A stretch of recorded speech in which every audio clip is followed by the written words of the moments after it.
Brady Clotter.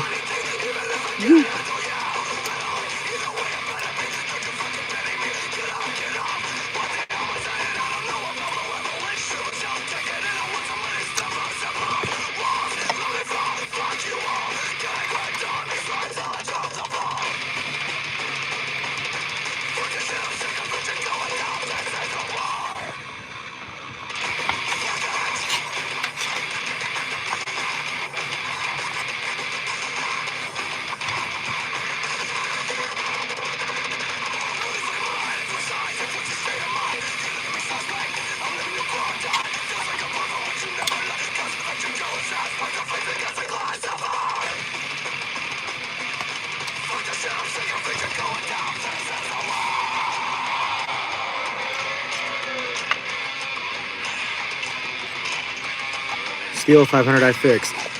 Nailed it. What was your first giveaway? I already know what it is. Simple. Just needs a handle replacement. We're doing a full wrap replacement on this. We're giving it a little clean, and it was having problems with the chain snagging up in the bar. Come to find out that it has drive link damage. So new chain, a little clean, handle replacement, which we already have here in stock, is our last one. And it was literally just dropped off to us about an hour ago, and we're going to try to do something a little different, and we're going to try to get this done now. And we're not going to try, we're going to do.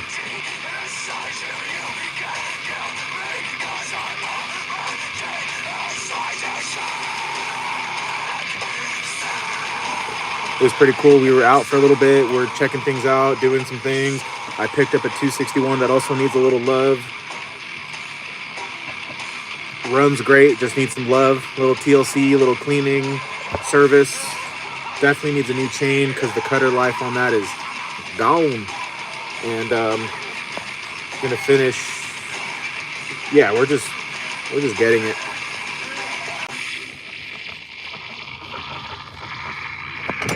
So we're already halfway done through the cleaning. The first half is literally breaking all the gunk and grime off of it, hitting it with the air compressor. Now, just giving it a little wipe down with our favorite croc wipes, or crocodile wipes. It's literally all we use here 99% of the time. Every now and then we'll hit the plastics with a little purple power, but these croc wipes are amazing.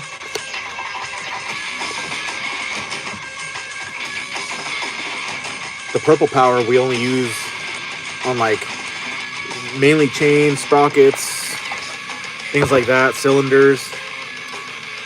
But other than that, these little things right here,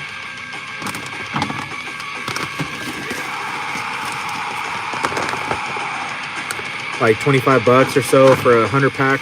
I've had that thing since August,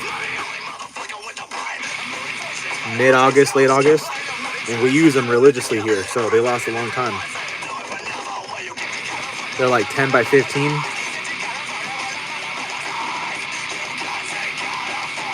Good size, holds up well, doesn't tear easily. Smell good. Definitely tough on grease and grime and gunk.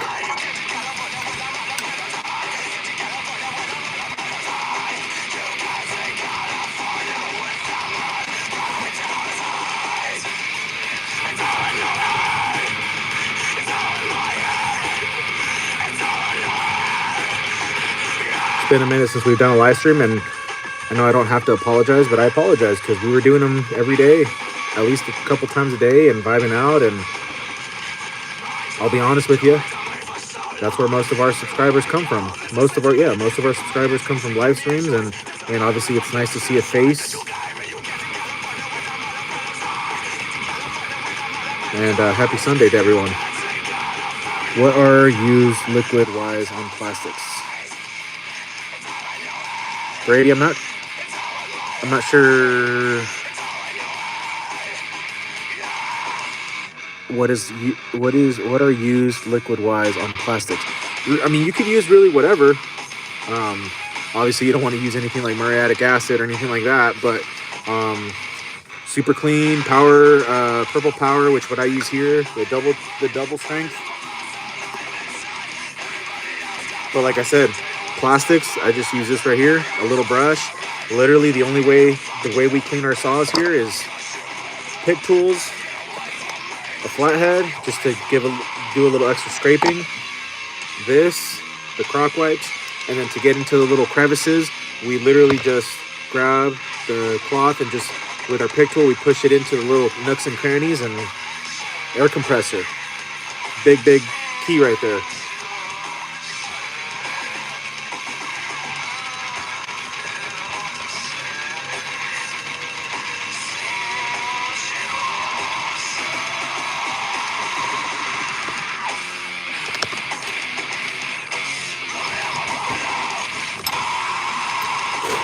Right now,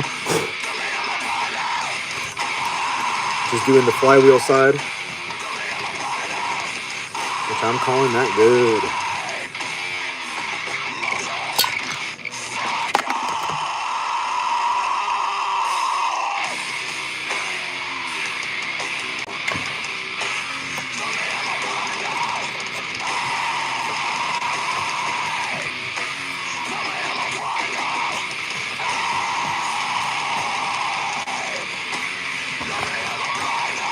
And then I use an old crock wipe just to kind of one wet, one dry. Try to use the cleanest one.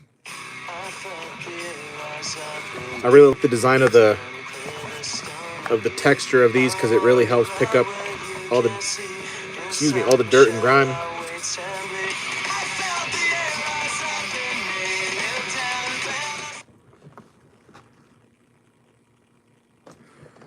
Hold on one second. I think this is one of our customers calling. I'm going to put it on mute just for privacy purposes for our customer, not me.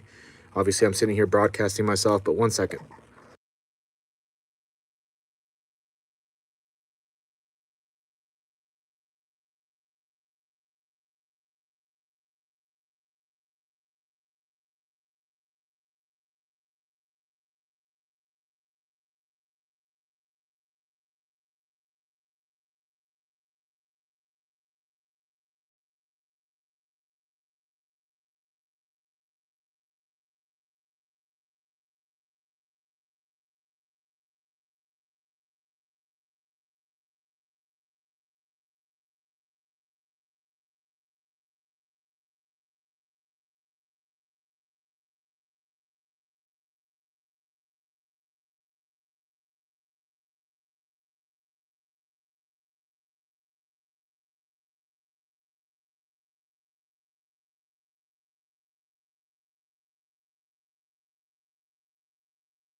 So that was our customer, our 500i customer. He said, you know what, man, actually, after all, I'm going to just pick up the 500 another day, possibly tomorrow. And I said, it's all good, man. Either way, we're going to have this thing done soon, today, right now. So, and then I think we're going to try to crank out some oil seals on a 461 here soon in just a bit. But either way, I started this 500i at like 505. It's 620 now, but dude, this thing is looking awesome.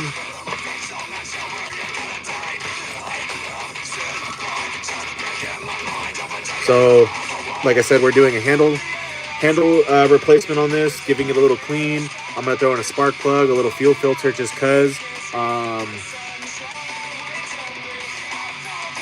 Maybe an air filter.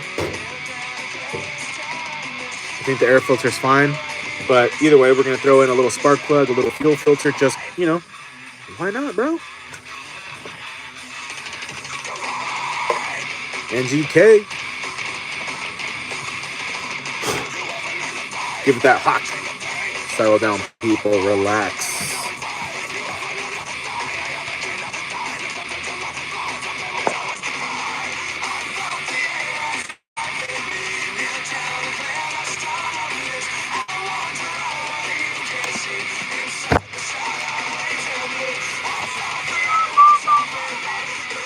For my plastics, I usually use SC1. It makes them shine.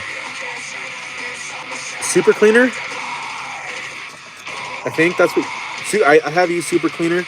That's what I was using before I started using Purple Power at the shop that I was working at. But then when we started doing our own thing here at the store here that we have, they had Purple Power, and I was already familiar with the Purple Power name, and it's been working out great. It's pretty much the same crap. Although I will say one thing, it's not totally being hateful on super cleaner, but the foam super cleaner, because they have two versions, the liquid and the foam. The foam, at least for me, I don't know.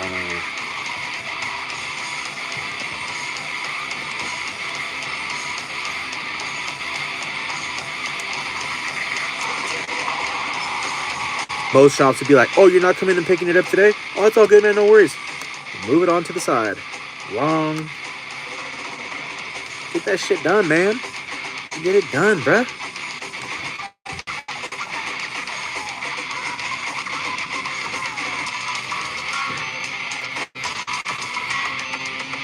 We do have an order. You know, we do have a list. You know, first come first serve. But at the same time, there's things that they can get done quick.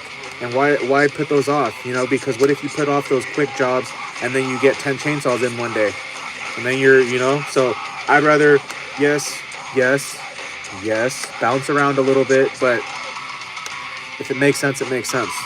If you can get it done right there and then, why not? Oh, hey, guys, we got to be on our best behavior now. Fucking dad's home. He's in a bad mood. I'm just kidding. Ground pounder.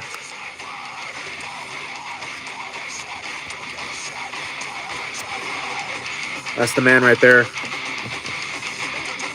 Just doing ground pound shit. AKA the saw pounder.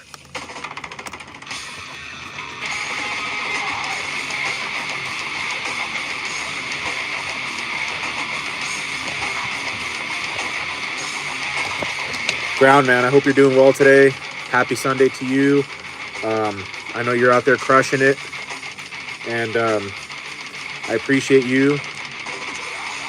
I appreciate all of you, everyone that's here, everyone that just follows along, follows the journey, and we're just here getting it on this 500i. Just finishing up the cleaning on this, and then going to be doing a full wrap handle replacement. As you can see, it gone. Eventually it'll need a little handguard replacement, but it's fine right now. But it does have a little crack right here. Needs a new chain. It's got a lot of drive link damage, so it's snagging up in the bar. No bueno. And yeah, we're just gonna get this done. Our customer right now just called, as you guys saw, and they're like, "Hey man, you know what? Don't even trip, man. I'll just come and pick it up tomorrow, or it's just a little handle housing replacement, or not a handle housing, a handle replacement." So, like I said, I know. Ooh, I love this song. We do have an order, a list, but like I said, if it's a job that we can do right away, we're going to do it, because in my mind, we're being proactive. Because like I said, what if we get 10 chainsaws in, and then there we are? So I'd rather just get it done, because that's how things get backed up.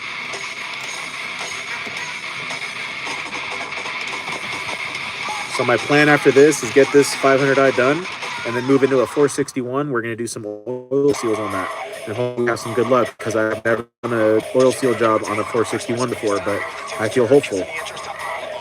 I got faith.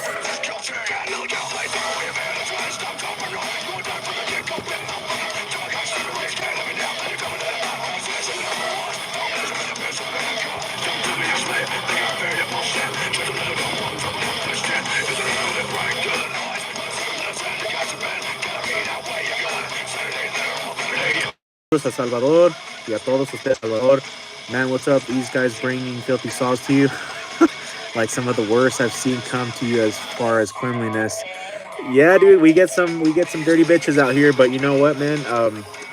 We it's pretty amazing to see these things how they clean up. Um, and honestly, I kind of did it to myself, not to sound full of shit. I did it to myself. Um, I just started messing around cleaning saws one day. I actually got made fun of one time at the shop that I was working at. They're like, "Bro, why are you cleaning a chainsaw?" I don't know.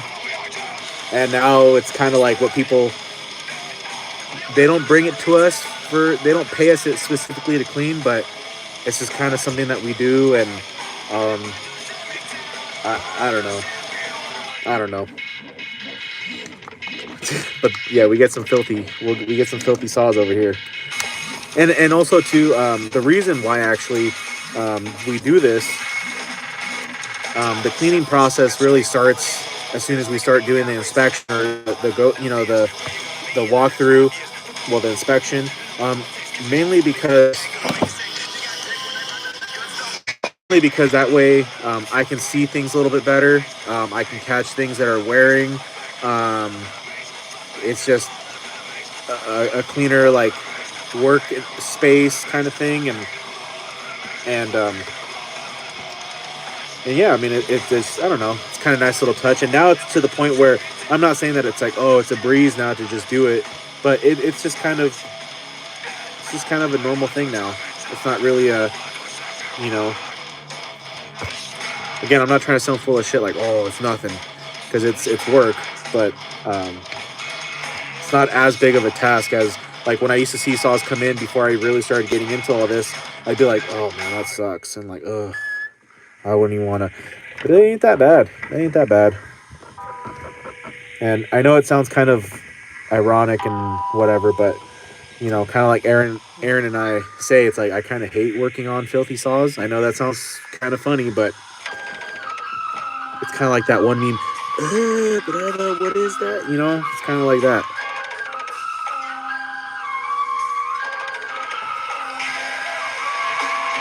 Yeah, and really too, my outlook of it is cleaning is where protection starts, especially around the cylinder blades. I think that's what they're called, the blades or whatever. Especially palm trees, like top handles. They do palm trees, and those palm tree fibers are. Oh, I hate palm trees. Okay, I dislike palm trees a lot. So the fibers, they just really pack into the cylinder fans, and then when you clog up those fans, the point of those fans, in my opinion, is to exhaust the heat and everything to dissipate. And when the cylinder gets all clogged up, the cylinder can't really breathe, and then you're going to have overheating issues, and then that's going to turn into scoring, and then that's just more problems. So, and yeah, it looks kind of cool. It makes it look like we actually did something.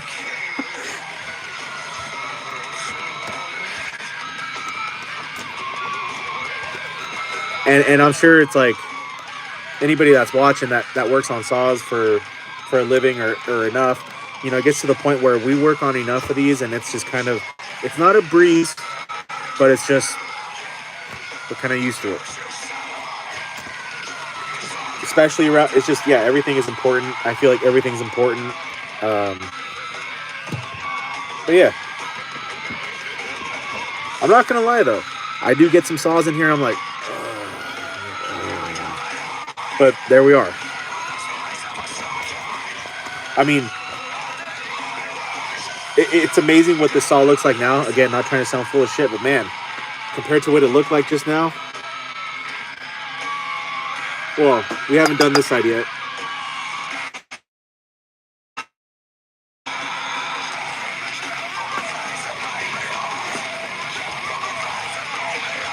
And again, we do one wet, one dry.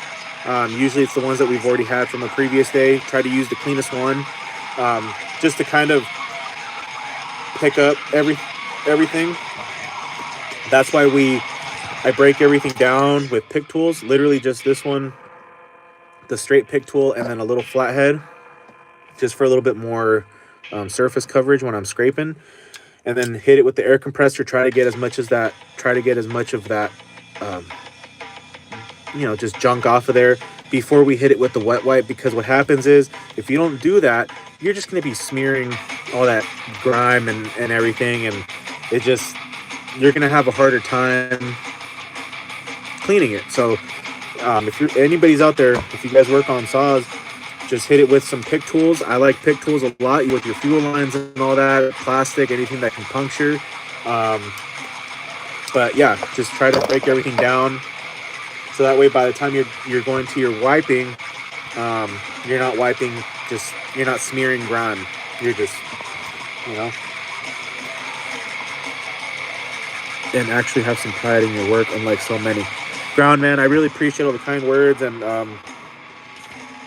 it sounds kind of cheesy, but we really just try to treat everybody here like family. We really try to do our best to treat everyone's saws and equipment as if it was our own, and pretty much just like we try to treat other humans, try to treat them like we'd like to be treated. So, you know, that's actually kind of one of the things that drove me crazy when I was working at the shop, because they buy all these brand new parts sometimes and just slap them on a dirty ass saw, and it's like, that's fine, but I don't know, OCD, I guess. But we really, we do our best, man. We really do our best to just,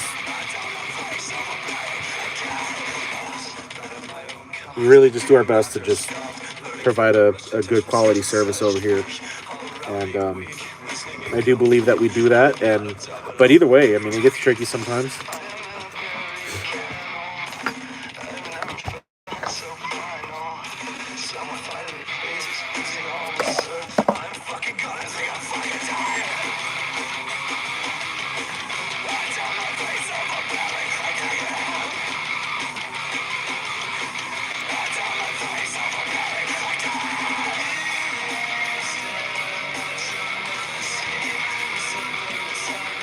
And again, I know I don't have to apologize, because we never promised to do live streams every day, but I do apologize, man, because I really do appreciate and love our YouTube family here. And I was getting used to doing live streams at least once a day, twice a day, but we've just been doing stuff and trying to just stay focused on the work, because as much as we have a grasp of social media now, but balancing social media and work is a little tricky sometimes, honestly. So for me, obviously our business comes first, but I do miss you guys. I do miss you guys. So we're here now.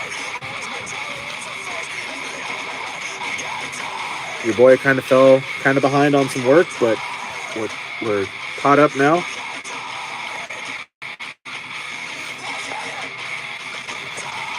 Surprised the connection is doing good, because we're on our backup.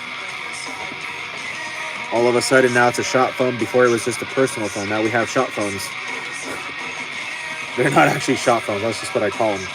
But it seems to be doing good now. I don't want to jinx it.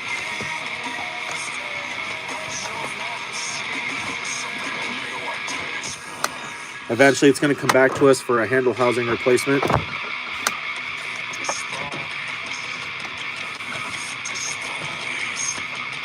At least that's what our customer said. So, okay.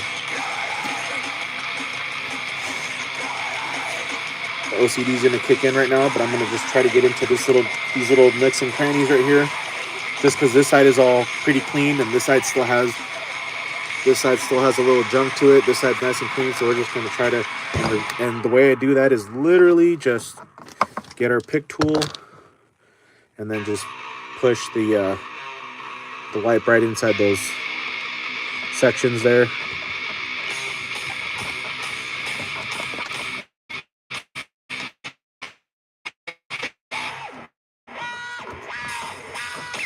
By the way, this Spot album was my first ever metal album that I bought. It was Sam Goody at the time.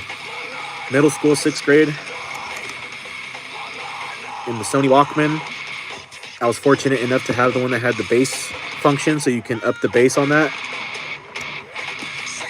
So this whole album is just nostalgia, man. And it's a badass album.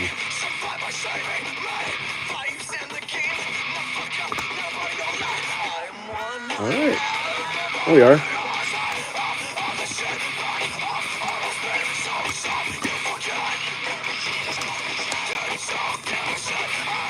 Let's see, everyone. That's right, my friend Ground. That's right. We're all human at the end of the day, and yeah, I salutes to you, man. I love that. Julian, what's up? I watch from France. What is your country? You speak French? Julian, much love to you and everyone in France. It's freaking crazy. Unfortunately, I do not speak French. I'm from California here in the United States. The only French I know is croissant. I say that with all due respect, my friend.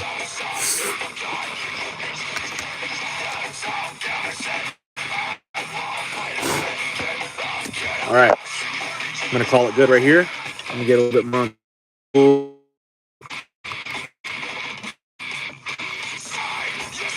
just to give it a little shine, shine, shine.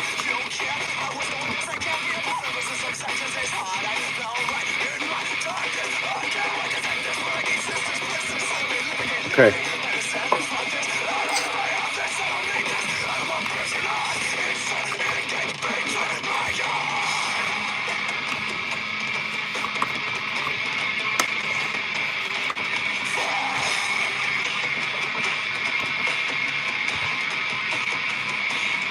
Cool.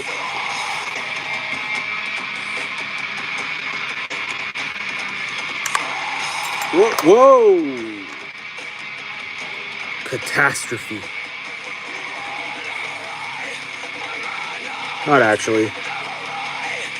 These 500 eyes, at first, before I actually started working on saws, I would look at the 500 eyes and I'd be like, oh my gosh. I don't even, like, oh my god. 500 eyes, a dream to work on, for real.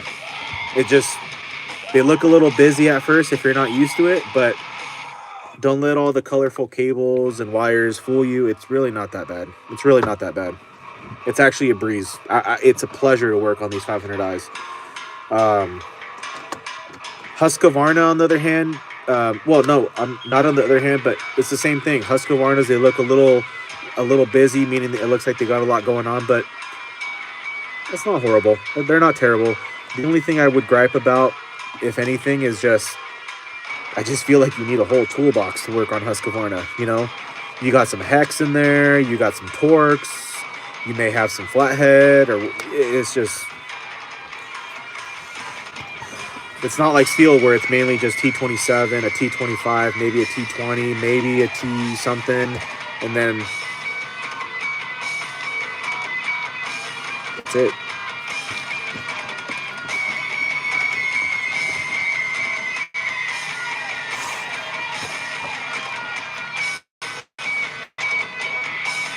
I've heard rumor of a 400 injected model coming out. Whoa. Let's see. Oh, and I don't feel no shame posting the pic of you holding that. Wait, what?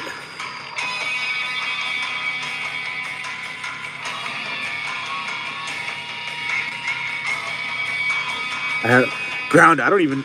Now I'm here. Whoa. Wait, what?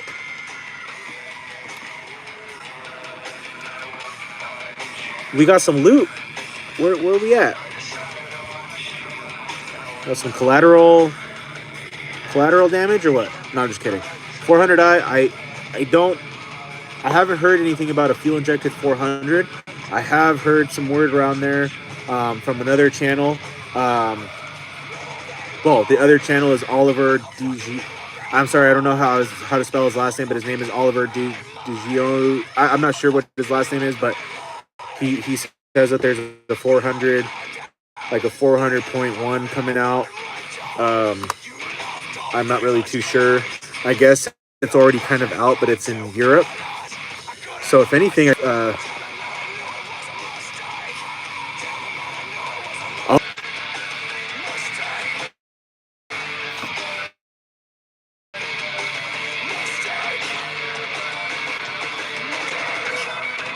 oh no, and you know I was actually hesitant to post that picture But really, that was just to help someone. I mean, just to help someone out at the end. I mean, we all kind of know that there is money in this line of work if you are dedicated, you're consistent. But it's just, I know I have some people, some friends out there that are just, they're feeling some of that discouragement. People telling them, "Oh man, don't even bother with that crap. There's no money in that, or there's just no respect, no love." But man, there's a lot of respect and love in the saw community and in the tree service industry. It's all about what we make it at the end of the day. Um, I think most of us know that money isn't everything, and it's not. It's nice to have it. It's a nice feeling, but it's not everything. I'd rather have a level head, clear thinking, my health, and everything else. Honestly, I would. But yeah, money's nice, but you know, I don't even really like talking about prices. Like, oh well, how much are your? I just, you know, and not that I have to say or anything, but ground. Honestly, you probably won't see a post like that. You won't see a post like that again. I was just trying to be motivating. You know, because it's not like that every day. It's not like that every day. But we strive to have days like that, and but yeah.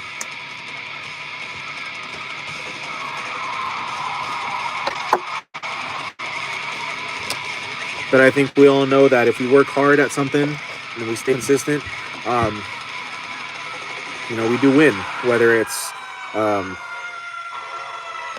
obviously financial or just good references for work. Um, but I have a couple of buddies that are out there right now, and they're feeling a little discouraged because maybe they're trying to lock in their own jobs aside away from the company that they work for, and they get turned down and they feel discouraged. And I tell them, look, man, you may knock 10 doors and you might only get one, or you might not get any, but don't let that discourage you. Just keep it going, especially if it's something that you love and have a passion for. We'll keep it going no matter what. So it's it's all part of the game, you know. And eventually, though, oh,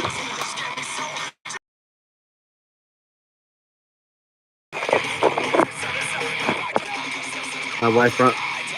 Alrighty, that sounds like a good plan. Brown, thank you for being here. I appreciate you, and I'm sure we'll chat soon. And I hope you have a good supper. I see you barbecuing over there, dude. Ouch, man, you get down, man.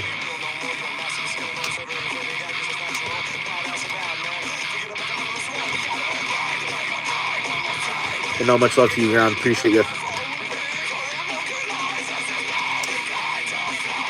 All right, guys, now we can party. Dad's gone. Just kidding.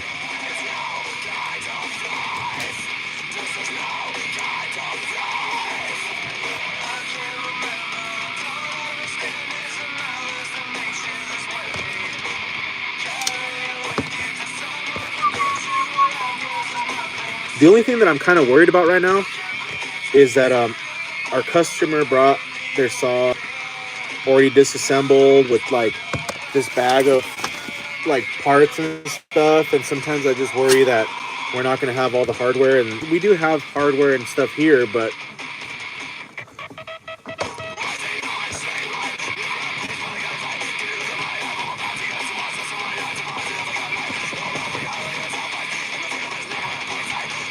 that bag smells good. It's one of those scented garbage bags. It smells really good.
That bag smells like a hotel room. Like, you know, when they have like those like the sprays, like the cleaners, disinfectants. It kind of smells like that.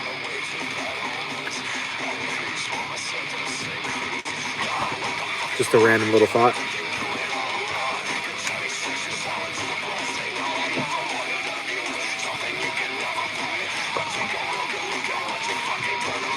It's kind of bringing back some flashbacks. Your boy lived in hotels for a little bit at one point, but hey, at least I still had a roof, man. I can't.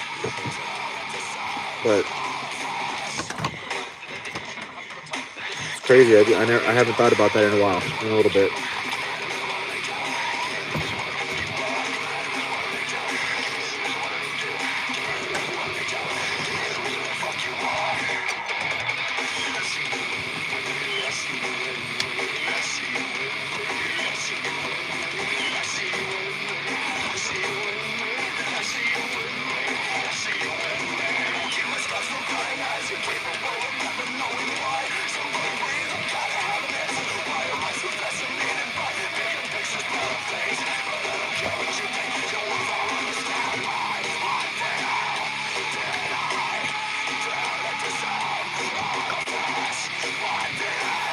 One thing I will say important is make sure if you're cleaning your saws or you have customer saws, um, clean the bar stud threads. Because what happens is gunk and grime starts building up on those threads. They get a little tougher, um, and then that could lead to eventually um, causing damage to because the bar studs, they go into the crankcase. Um, and so what happens is eventually, you know, you can start damaging the crankcase threads, and then you have problems with, you know, with your bar studs. And then the only fix is, yeah, you could try making new threads, but yeah, you don't want to damage. So same thing with over tightening your bar stud, your bar nuts on your bar studs. You don't want to do that. You don't want to over tighten them. Just tighten them, you know, hand snug, maybe a little more than hand snug, but you don't want to over tighten, because what happens again, you try to you try to loosen up your bar studs, and then it's just, yeah, you just don't over tighten anything, especially if you're using Loctite. You don't have to go hard. So, and you don't want to damage your crankcase, because it's not cheap. And yeah, making new threads is an option, but doesn't really work out as well as we think. At least I haven't had any success on that. But okay.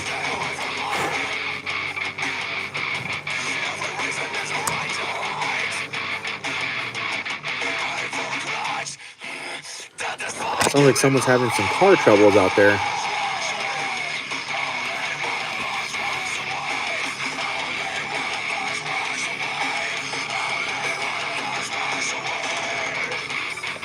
You guys hear that?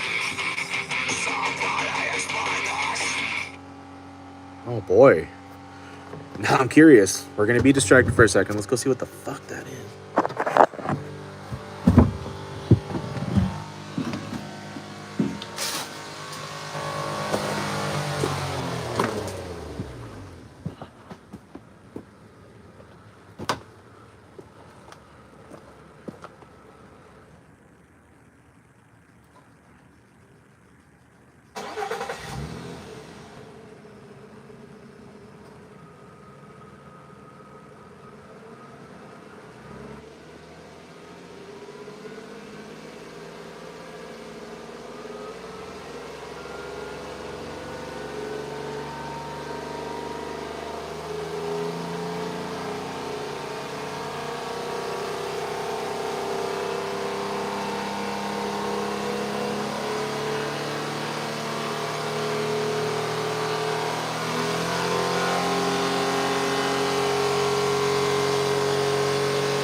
Not too sure what's happening right now.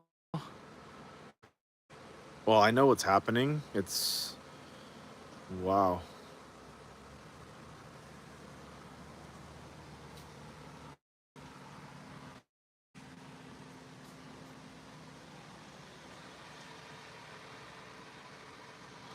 Interesting. Okay, we're just gonna carry on with our day here. Interesting. Okay.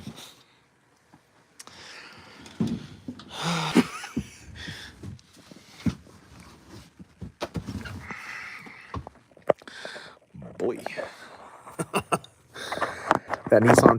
That Nissan. It's not a front. It's not a Pathfinder. It's a little bit smaller. What's the smaller version of a Pathfinder? Either way, Nissan. I feel like they just gotta put it in drive.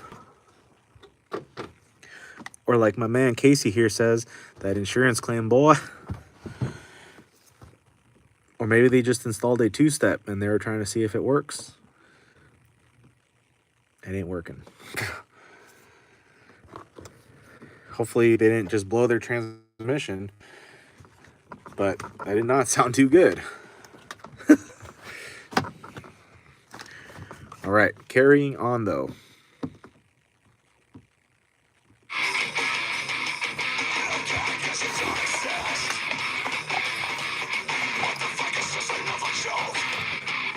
Okay.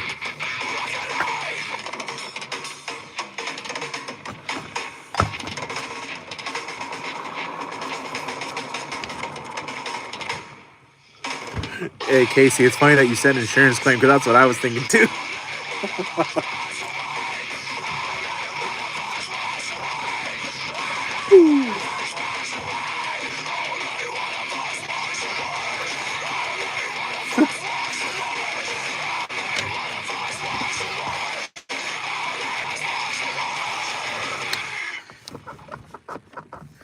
Okay, all we have left right now is this front side of the 500, and then we can go ahead and start installing the handle house. Or why do I keep saying handle housing? The handle, full wrap.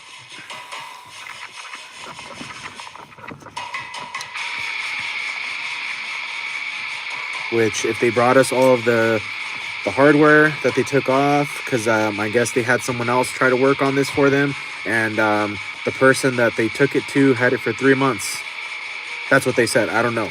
And I mean, obviously it didn't get done. So hopefully we have all the correct hardware. We do have some hardware here, but hopefully we have everything, because if we do have everything, this is going to be done here in just about maybe 20 minutes.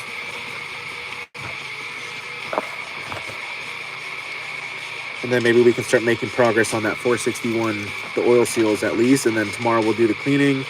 We're also working on 046 that we're halfway done with the cleaning. Now it's just a matter of hitting it with the crock wipe, just like we're doing this. And then installing all of its new brand new parts, like rewind starter, ignition module, carburetor, piston, and then just a little TLC, like filters and things like that. Casey, I'm here in California in a town called Windsor. It's here in Sonoma County. I guess we're known as kind of like the Italy away from Italy for wines. That's what we're known for. We're one of the things. Keep in mind, the real wine country is Italy, because it is. That's the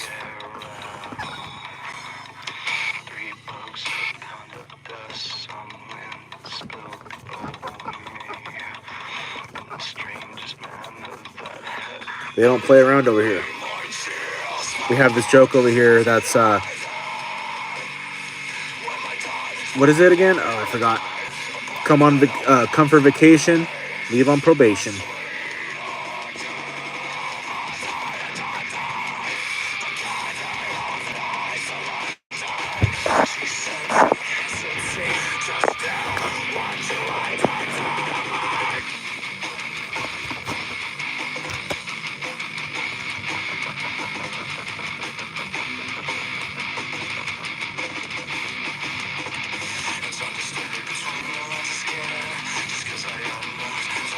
Mainly, they really just, I mean, they take everything seriously over here, but mainly, drunk driving, they do not play over here.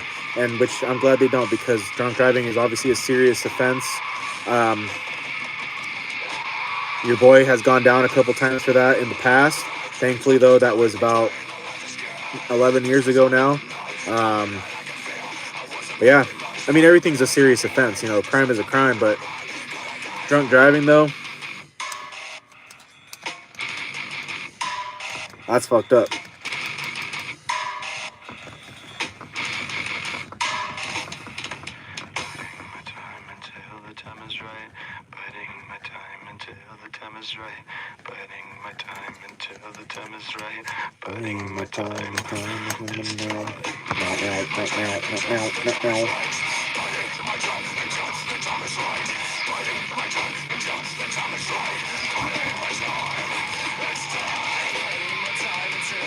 Needing any tools, I would like to gift you something for your hard work.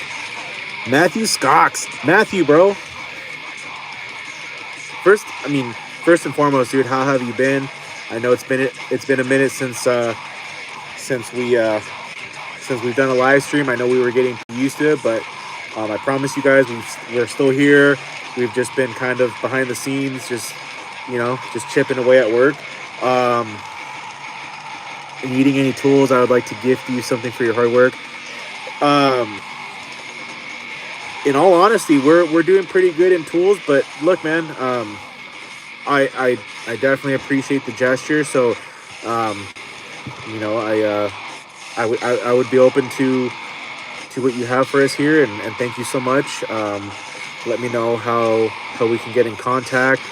I don't know. I really don't know if YouTube has a messaging service or not, or feature. The best way to communicate through like DM is probably just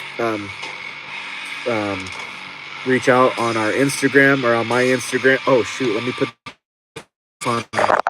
No. Okay, this phone's probably gonna die, but I can't. 1 second. We're on 1%.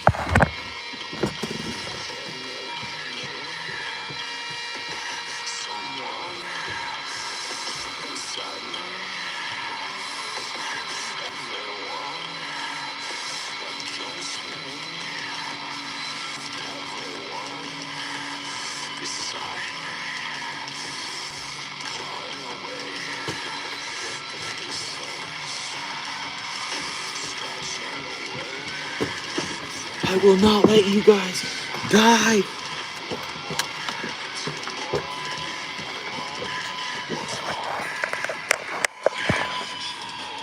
Success. We're plugged in. Oh, thank gosh. Okay. My friend Emra Kartal, thank you for being here.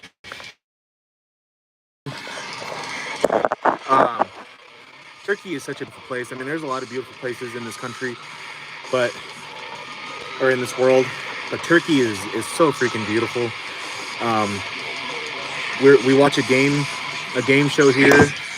My grandparents and I. It's called Isla Desafío Extremo, and this last season they were in Turkey, and just beautiful, beautiful.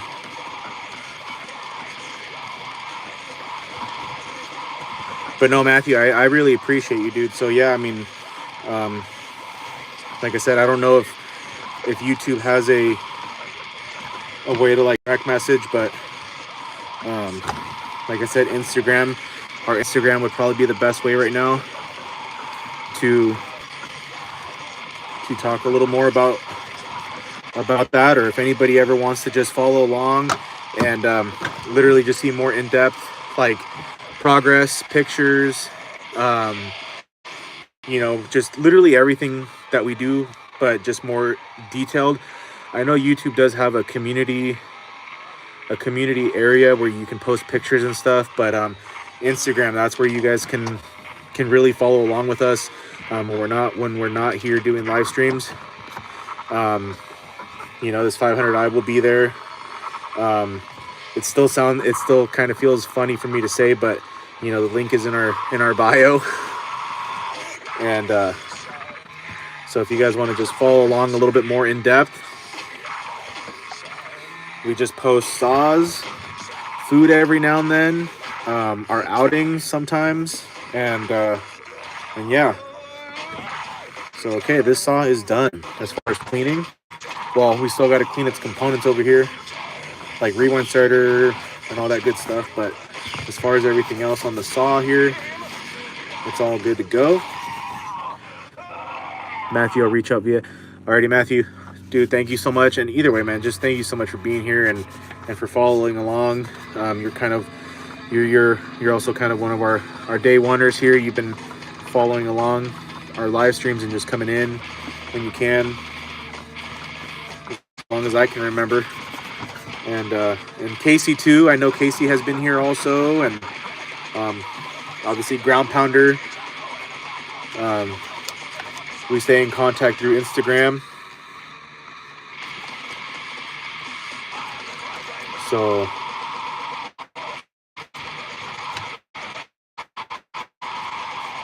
just thank you everybody for honestly just being so freaking kind and respectful. I know sometimes we get, some goofies in here. Like I say, I like to call them goofies, but honestly, we don't get very many of those. And honestly, those little goofies, they're not bad. They're not super nasty, and they're good. So I really appreciate everybody.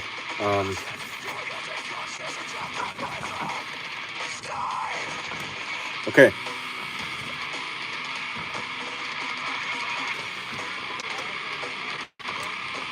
So there it is. 500i cleaned.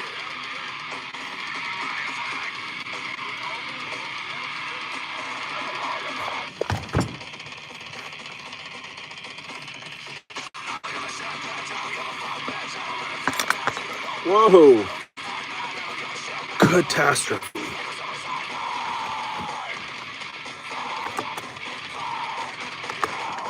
Okay. Let me go ahead now and let's go ahead and work on just some of the other components here just quickly. So we're going to do the rewind starter right now.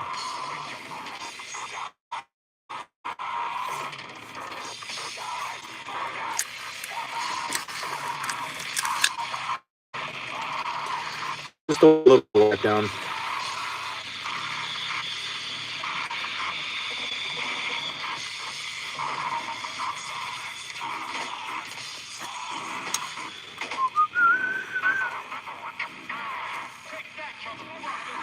Take that, mother sucker.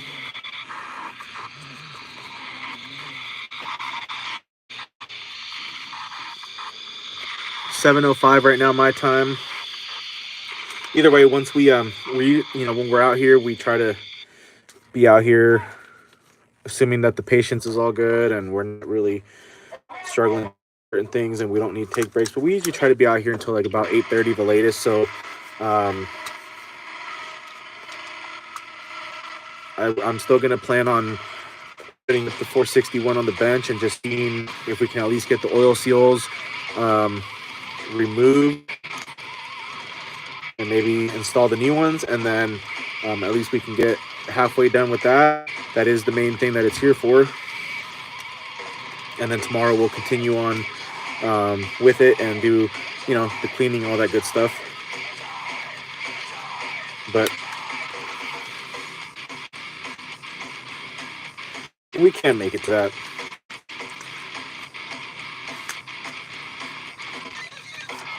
It's just, we really, again, not to be full of ourselves, but we really just try to, if we're going to be cleaning something, we might as well try to put in our best efforts.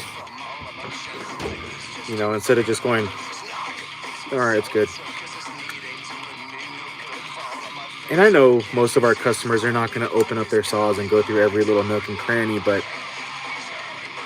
how do we know they're not? And either way, we know. If we cut corners, that's going to stick with us.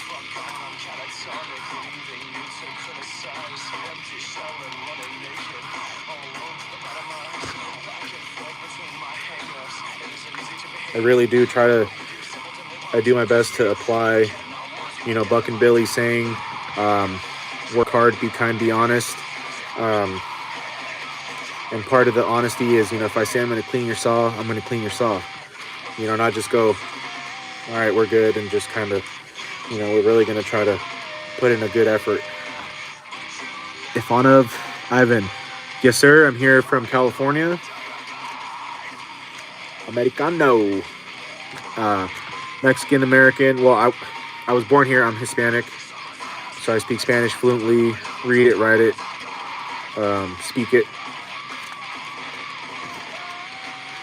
But yes, sir, I am American.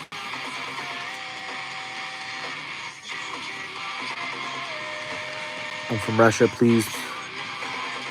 Music, Metallica.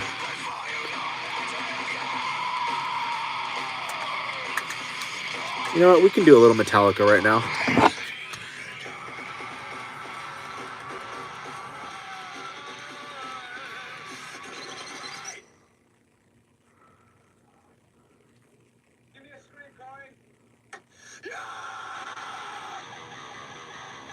Okay, let's go with some one of my favorite albums. My first Metallica album that I've ever saw. Actually, no, this isn't it. This is it. Middle School Again. So, and Justice for All. That was my first ever Metallica album that I ever saw the name Metallica. So, I don't really listen to Metallica too much. But here we go. Let's keep the nostalgia going.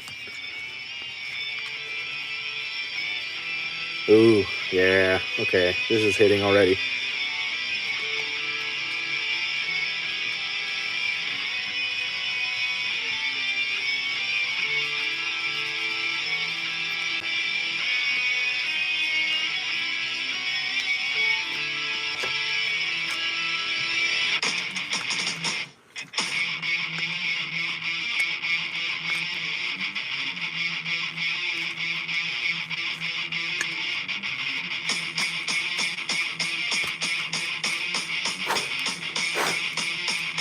Okay, rewind starter.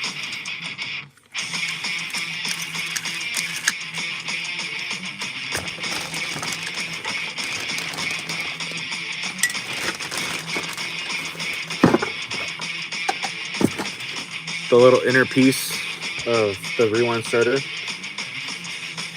We're going to get a new crock wipe because this one is pretty dry.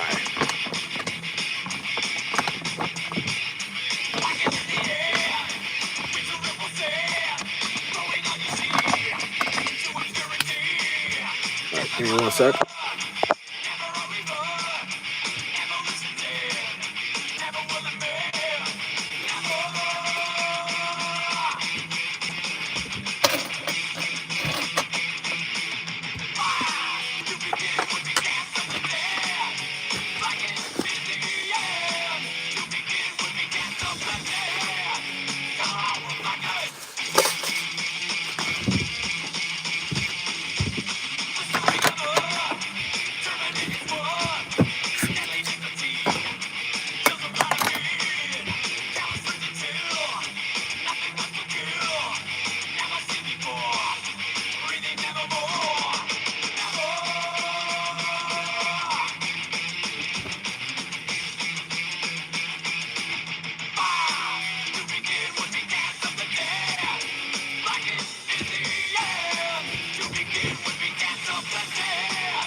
Good all spooky season.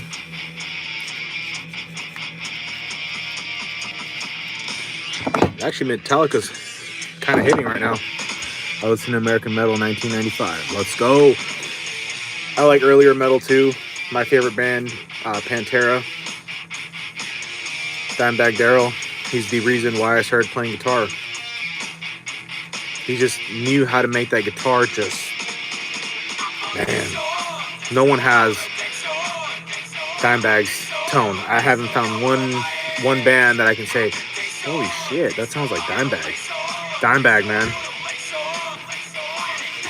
It's almost his birthday. It's almost his anniversary coming up. I have a replica Dean ML79.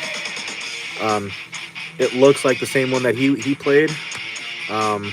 It's a replica, obviously, but it's the black with the little cream trim with the gold knobs. It's a one-piece neck. I actually really went and replicated it. I put the what is it called again? Shit. Bill Lawrence 500 XL pickup on on the bridge, and then I put a Seymour Duncan. I don't know what Seymour it was, but it was the closest one that I could find to the one that he played, or it might be the exact same one. I'm not sure. It's a humbucker. Um, my first amp that I ever played was a Randall little practice amp, 15 watt, literally just because Dimebag played it. And then eventually I got a PV Valve King 112, meaning it has a 112-inch speaker that I swapped out for an Eminence Manowar. So now it pushes 125 watts. It has two 6L6 power tubes and three 12AX7 preamp. Chunky, chunky.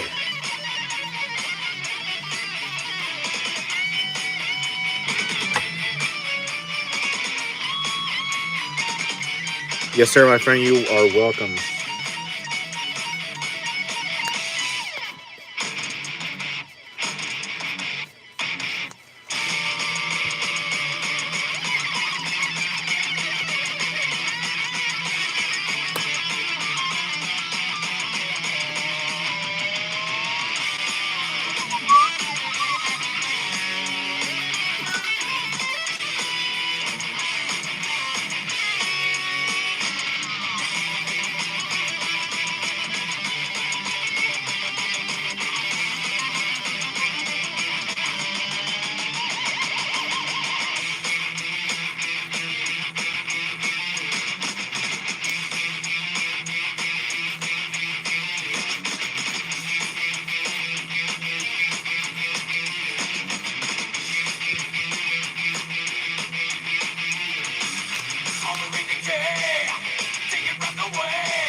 And you know what, F-Nog? That was a good recommendation on Metallica, because you know what? I feel it.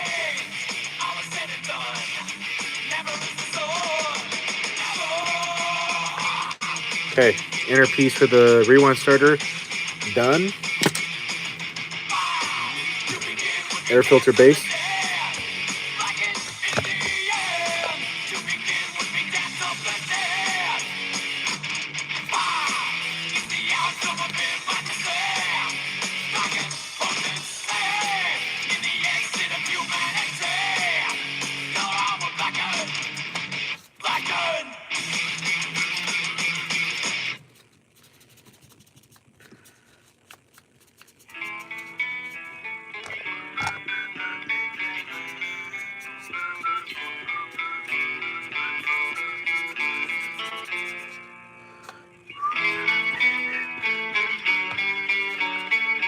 Isn't it funny how we cannot listen to a certain band or certain songs for a long time, but we still know like the parts of the song?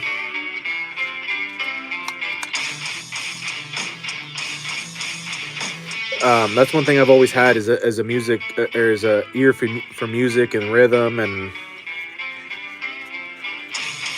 music is just special. Dude, it would be. I can't even begin to imagine the world without music.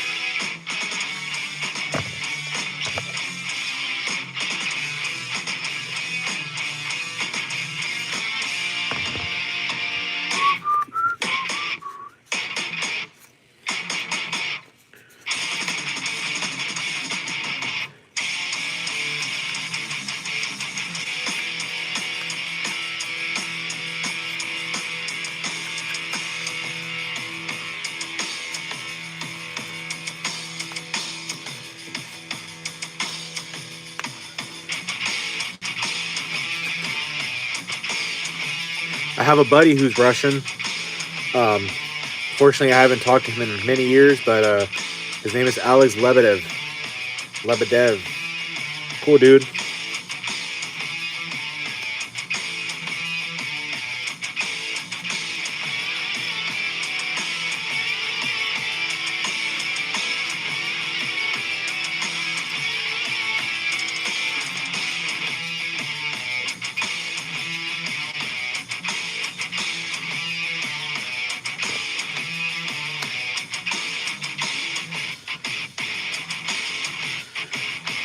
it just really sucks, man, that there's so much fucking hate in this world and discrimination.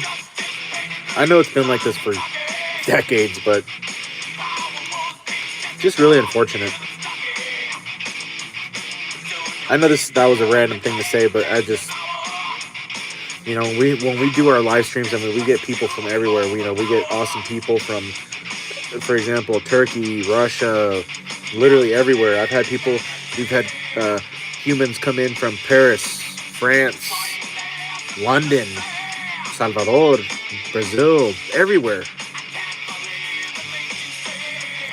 It's just sad. It's sad. It's a bummer, dude. All for what? All the hate and shit for what? Discrimination.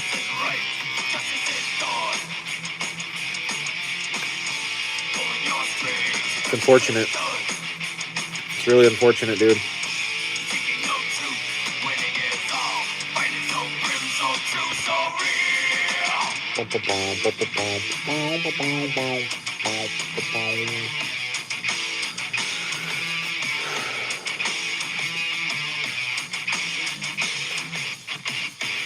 And you know what? And it sucks because a lot of us, we won't see the day where this world comes together and there's peace. We won't see that, unfortunately. It may never happen, but it's just unfortunate, man, that there's a lot of hate and discrimination in this world. But all we can do, you and I, is not fall into the statistics. Just do our best to treat everyone with kindness, respect. Give the time of day to listen to each other. Anyhow, some guy saw shop. Hey, buddy. Yo, yo, yo, yo.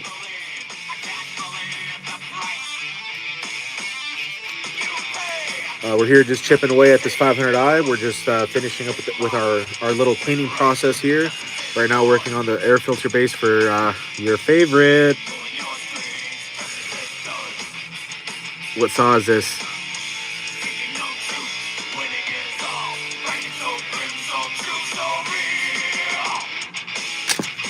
Good old 500.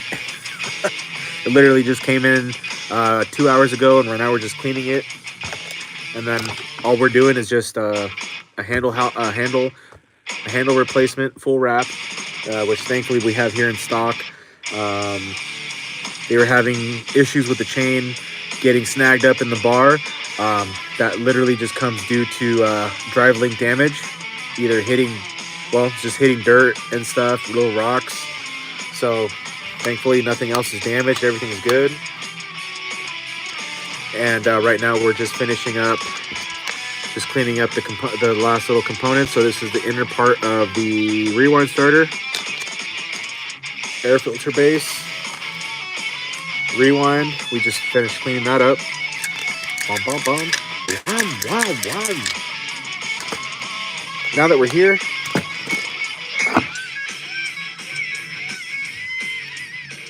okay, it's a little loud. So we live in a really quiet neighborhood, very HOA heavy. So right now, it's very quiet. But just right now that we're here,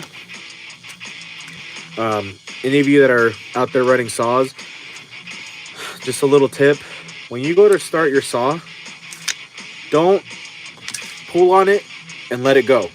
Meaning, don't pull on it and then just like that, because what'll happen is it could really just mess up your rewind, your what do they call that? Rewind spring, coil spring, whatever. So when you just try to guide it back into place. Don't just let it just go like that. I know that's what I'm doing right now, but it's not like I'm just giving you an example. Don't just let it slam, because eventually it'll undo your rewind coil in there, your little coil thingy, and you don't want to mess with that little spring in there, because that is a pain in the ass. I'll be honest with you people. Wow, you people. I'll be honest with you guys. That is my least favorite thing to do. Rewind starter jobs. Hate them. I'm not even good at them. Thankfully, I don't ever have to really do them. And that's why I'm glad I don't work at the power equipment shop anymore, because, hey, can you do a rewind starter job? Yeah, that was an easy $45. Well, not easy, but I don't like doing that shit. I don't. I know some of you are bosses and gangster, and you guys are like, man, that's easy peasy, bro. Not for me. Even when I was working at the power equipment shop, I would literally be like, I was kind of an asshole. I'd be like, I'd turn to one of my coworkers, like, hey man, you down to do you can do a rewind start, right? Yeah, you got this, bro. You got this. Delegate.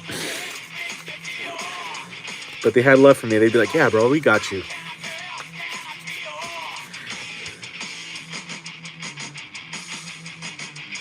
Let's see, I'm missing some of the comments here.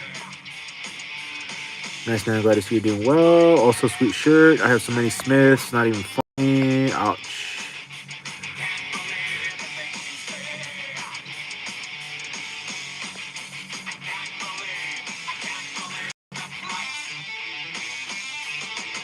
Yeah, see, I that's literally one thing, dude. You can say, do this rewind starter right now, rewind job right now for $1 million. I will literally say, oh, I'm good, man. Thank you.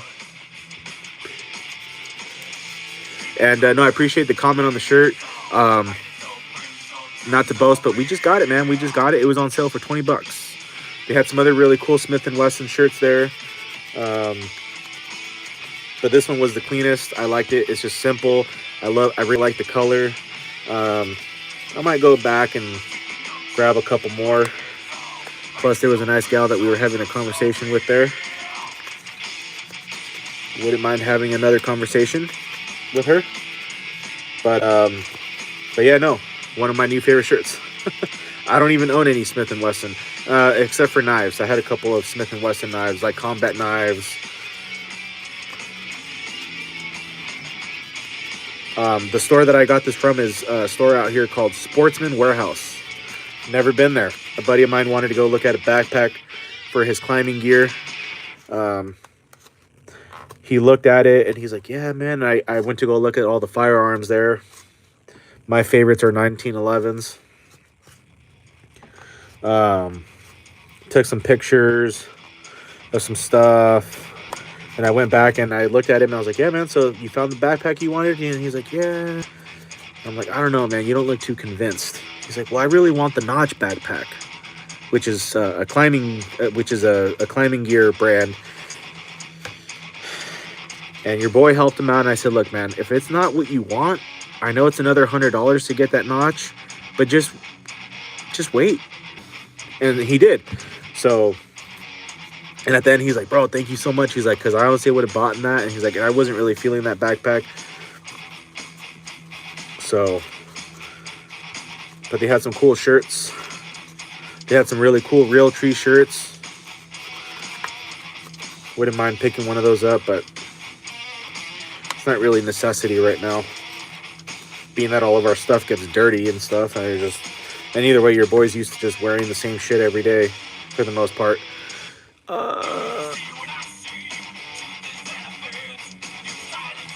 Oh man,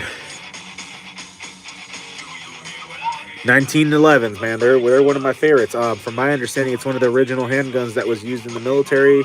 Obviously, there's like the 9mm Colt or whatever. I don't even know, but I'm pretty sure from what I understood was 1911s was the OG. And the only reason why I like 1911s is because back when I used to be really into airsofting when I was in middle school, my first airsoft gun was a 1911. Really cool, really nice. I like the design, I like the style, and 1911. That's what I would choose right now. If I had money right now to go buy a 1911, or if I could go buy a 1911, take that for what you would like. If I could go get one, I would go get a 1911. Gold plated, fucking abalone, handle molding, fucking straight narcos.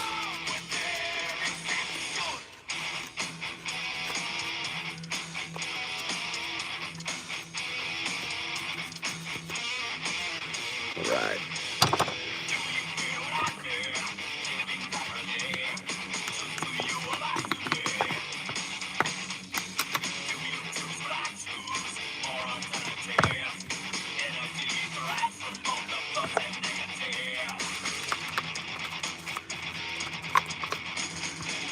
Literally the longest part of this process is just cleaning, because like I said, if we're going to clean, we're going to do our best to get into wherever we can. I know we want to do that 461 oil seals job, or at least start it, and we will. We can push it a little late. We can push it a little late tonight. I ended up going out and checking out some stuff. Possibly the future location of Preferred Sawworks. As much as we love working here in Grandpa's shop, this is my grandfather's shop that he's allowing us to be in here. But, we're just kind of doing things a little different now. And, there's a lot of traffic here now. But there's some good opportunities out there.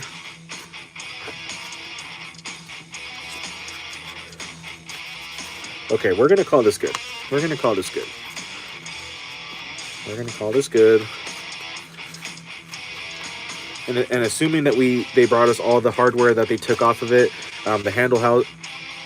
Why do I keep wanting to say handle housing? We're not doing a handle housing. We're gonna. It eventually does need to come back to us for a handle housing, and they already told us. But for now, the main thing is the handle. Our butterfly valve keeps popping off. Okay.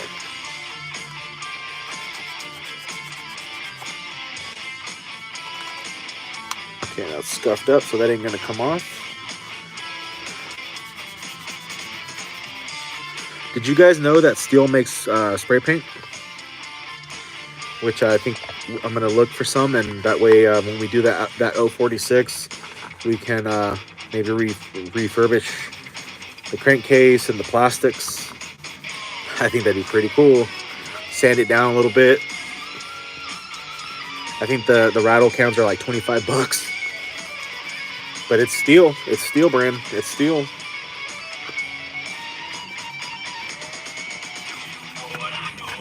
Okay. Good old eBay. eBay is amazing.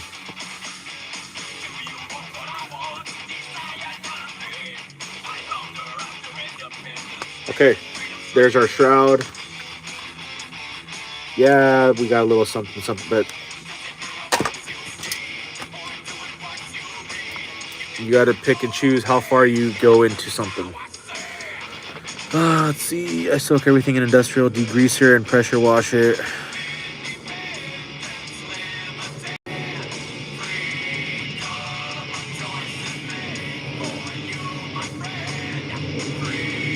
I did not know that. I did not know that Husqvarna made firearms and things like that. I mean, like Stihl, though, for instance, they used to do like appliances, tractors. They did a lot of things. And obviously they specialized in chainsaws. But yeah, they did a lot of things. Like all these companies, they did a whole lot of... I mean, Husqvarna also does dirt bikes. Believe it or not, that's actually when I first even saw the Husqvarna brand, was when I was working at a place called Factory Power Sports. They sell motorcycles, dirt bikes. And I was like, man, what's up with this Husqvarna shit? Husqvarna? And then I started working around chainsaws. Okay. There we are. There we are. Just a quick little wipey wipe on this. Because now I really want to get... I actually really want to see what we can do with the 461. We were waiting for our... Had to wait for our flywheel puller to come in. Because these flywheels, at least in my experience, you can't just get away with doing the old hammer, tap, and whack method. It's an in thread style flywheel. So, and either way, like I was just telling Saw, um, it's actually good to just have the proper tools because it just makes things go usually a little smoother. I'm not saying that just because you have the right tools, it's going to make the job a breeze, because things can happen either way. But in this case, though, we couldn't pop the flywheel off with just the good old hammer whack method. And either way, you don't want to damage the crankshaft. Okay, that's expensive. You don't want to damage anything. And we're here to, yes, charge for what we do, obviously, but we're not here to break shit and then be like, oh, now you're going to need a crankshaft. We're hopefully here to try to save some time and money, which thankfully, we do a pretty good job at. And but yeah, you don't want to damage anything, especially when there's possibly already delays, and then I have to be like, oh dude, sorry, by the way, and now we need. They're gonna be like, what?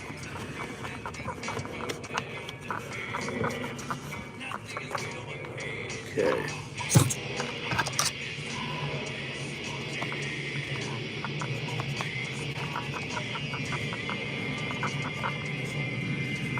Another venture that your boy wants to get into, which seems very promising, is that I'm thinking preferred equipment rentals.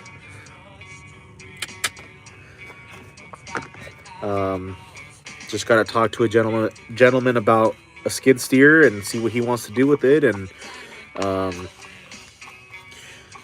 pretty sure, because skid steers in tree service, it's big. All we got to get is a grapple bucket, but there's already a skid steer there available potentially. It's a Cat, and which is one of my favorite brands, Cat and Kubota. Those are my two favorites. The first thing that I ever drove was a Kubota L4200 tractor when I was like 7 or 8 years old, when I was living in Watsonville on the farm, plowing the part of our field there. We lived on a 10-acre ranch, and yeah, good old 90s, man.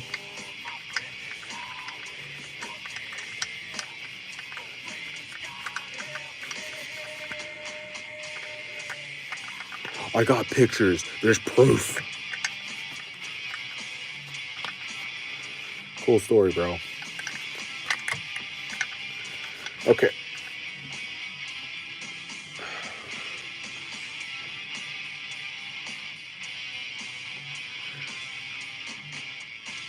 Yeah, the pullers do make it a lot easier. Like I said, the oil seal puller, it doesn't work with everything. I know for sure it doesn't work on the 200T oil seals. Those you just have to take a little flathead and start chiseling away at it. And that is literally the easiest way. And unless you're just super not careful, then you will damage something. But honestly, that is the best way to get those out. 200T seals, the puller tool works like a breeze. I'm hoping it'll be the same way with the 461 seals, but we're going to find out here in a minute.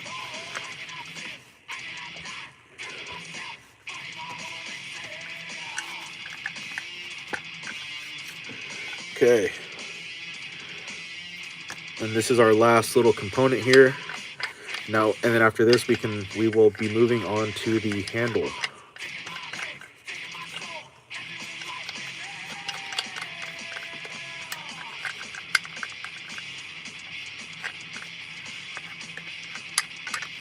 Yeah, this chain has definitely been kicking, because first telltale sign is your chain guard or your chain catcher.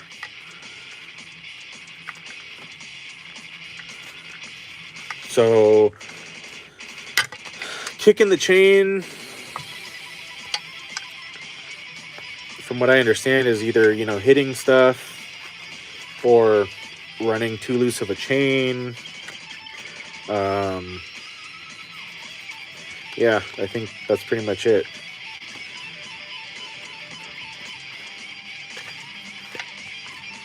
All right.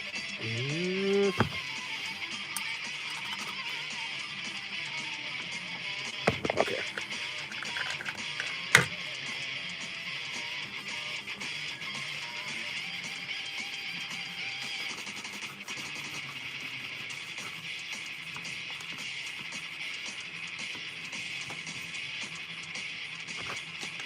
You know, the felling dogs on these 500s, they're not too bad actually. They're probably one of the more decent felling spikes. And I apologize for now having connection issues. It looks like we were doing pretty good. We are on our like backup shop phone, which strictly just runs on Wi-Fi. So I apologize for the interruptions. If we have a couple more or more, we'll just switch over to our primary that has the good old data service and all that jazz. But we've been doing pretty good.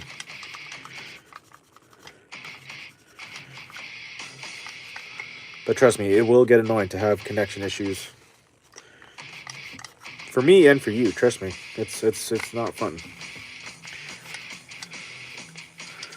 Someone one time said, "Pay your Wi-Fi bill, bro." Bro, it's paid. It's just we ain't running no 200 meg line over here. We're not running fiber. We're just running some AT&T. We're just on grandma and grandpa's Wi-Fi, which, shit, I'm surprised they even have Wi-Fi. Not to be disrespectful. It's not even about that. It's just they don't use Wi-Fi.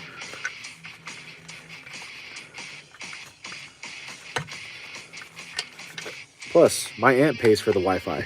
So, you know, they ain't going to complain. And if I really need more Wi-Fi, I'll just, you know, well, we have a little job now and we can pay for our own Wi-Fi. But anyhow, I just figured I'd give it a try. So the phone that we're using is an iPhone 13. And then the regular phone, our primary now, is a 13 Pro, which there are some differences. So 13 Pro has 2 cameras, aluminum frame, lower refresh rate, lower brightness.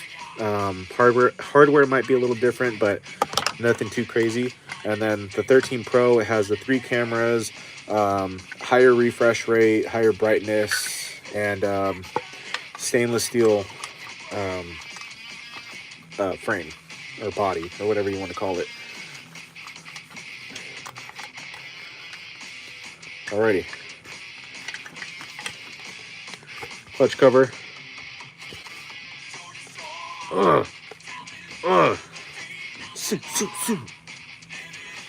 Settle down, bro. Whoa, with the aggression. Boom. Okay. Handle time.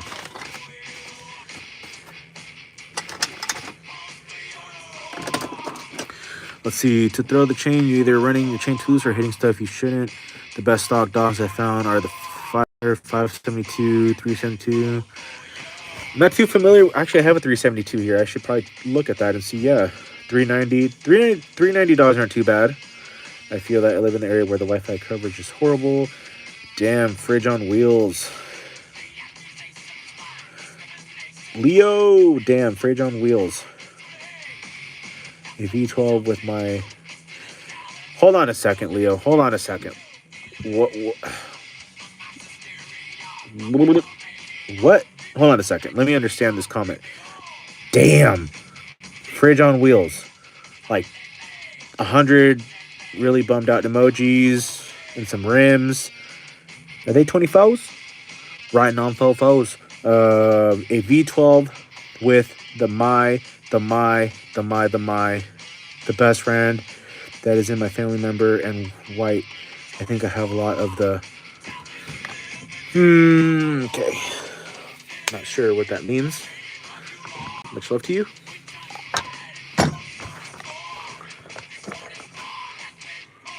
Clean that little chain catch there. Or the guide, which it only came with one, so let's see if we have another one here that we can throw on there for him. Actually, you know what? Let's worry about that later. Let's worry about the main focus now and get this handle housing. handle. I really want to do a handle housing replacement on this, don't I? Okay. Full wrap. If anybody needs the part number, here it is.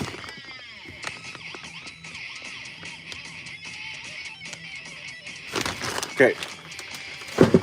Also, let's see what hardware he brought us. I really hope we have everything here. Man, this bag smells really good. It's one of those scented bags.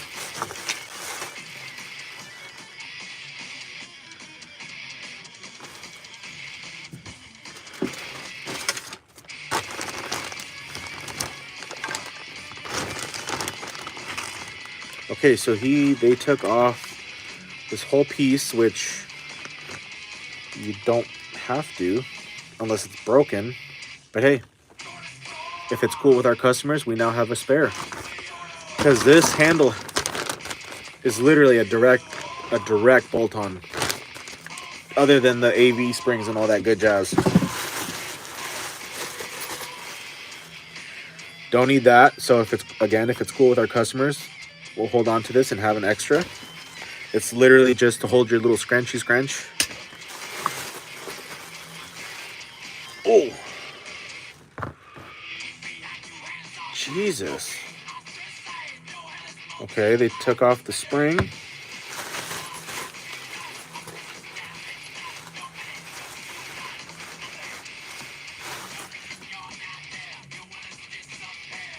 Okay. It looks like we have all the necessary hardware here, so that's honestly all I was worried about. That's all I was worried about.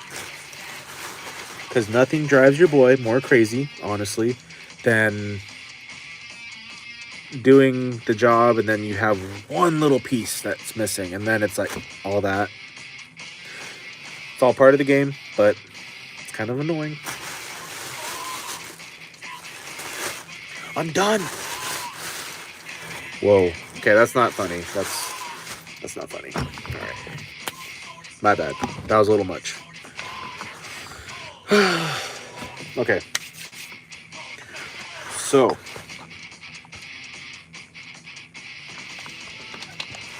Let's just take a moment to assess.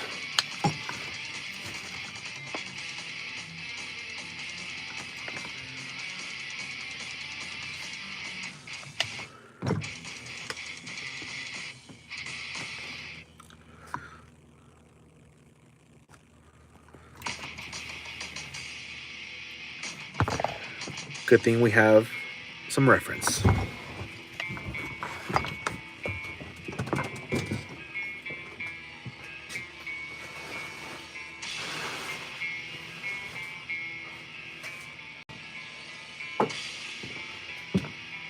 ¿Cómo se dice? She said, hola, ¿cómo está? Hace konnichiwa. Bam, bam, bam.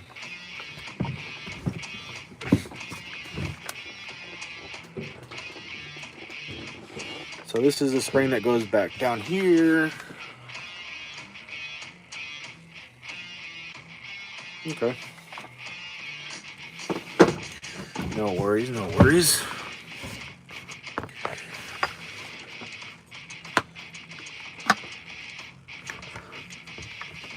Just for future reference, guys. Obviously, I'm having to reference to one of the 500 eyes that we have here, but I've never taken off this whole spring. It's not necessary.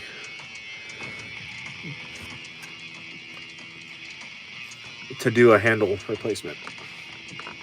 But again, I mean, that's cool. I've done that, you know, where we've never done a job like that, and sometimes you think you have to take things off and you don't, but it's all part of the game, the learning curve here. But okay, we got the spring on. And I apologize, I don't have a better way to show you guys what I'm doing. Hopefully one day we'll be in a position where, you know, we have more detailed views. For now, I guess I could try to, well, let's see, we have enough phone charge on here now, so I can disconnect the phone, and maybe put you guys over here and get a better idea of what I'm doing.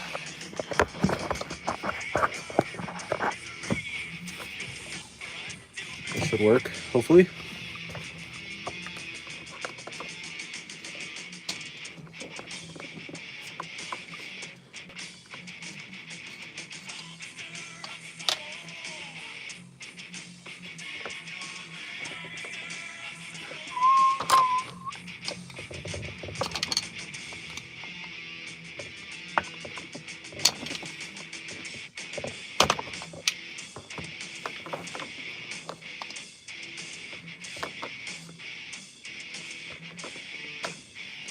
So that just screws on. Okay. We'll see how the placement is once we actually start fitting the handle on. But that little spring, that is where that goes. Right there. And like I said, the handle, I've already done one full wrap on the 500i that we ported, and they requested that we put a full wrap on there. These handles really is just a direct drop in. You don't have to do anything crazy to, assuming that you have all your AV and all that.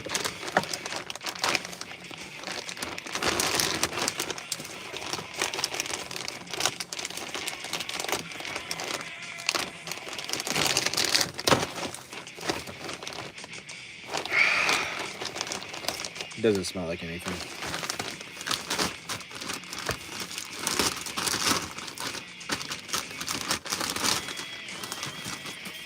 Okay, so here's our new handle.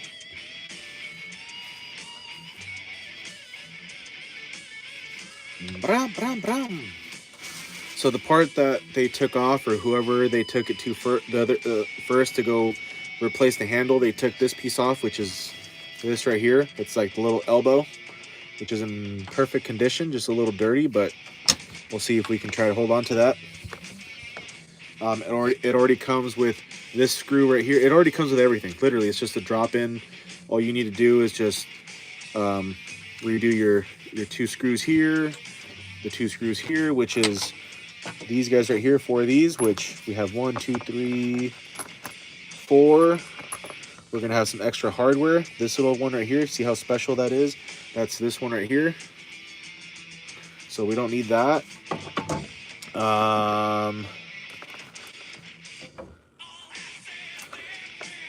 These, I'm not sure where they took those off of. We'll find out. Okay. Oh,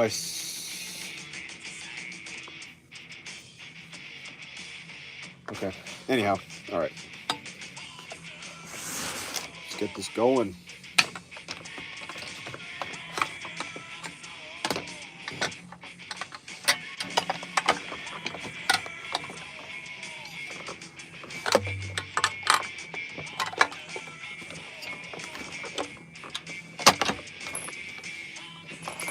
Bum, bum, bum, bum, bum, bum.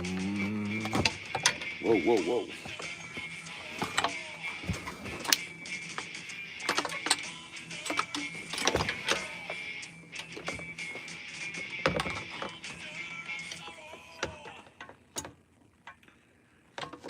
Interesting. How does that really... Oh, it looks like we might be missing some stuff here. But thankfully we have one to reference off of. Yep. Okay, we're missing something. We're missing this piece right here, which is where that spring mounts up to. So at this point, we cannot move further because it's not here. No, I'm just kidding. I'm kidding, people. Settle down. But it's things like that that would normally be like, come on, dude. Okay, it's all good. That just means that now we can move on to the 461 because we really can't move forward at this point because we don't have that little plastic piece. So we're just gonna have to reach out to our customers. For now, we can take some pictures, some progress pics. I know he's gonna be like, whoa, and it's all good. For now, let's go ahead and put away our hardware and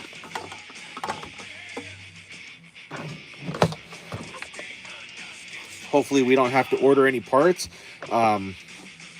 just for the sake of time and delay. It doesn't take forever for us to get parts, but I mean, time is time. Let's see. Car sounds good to me.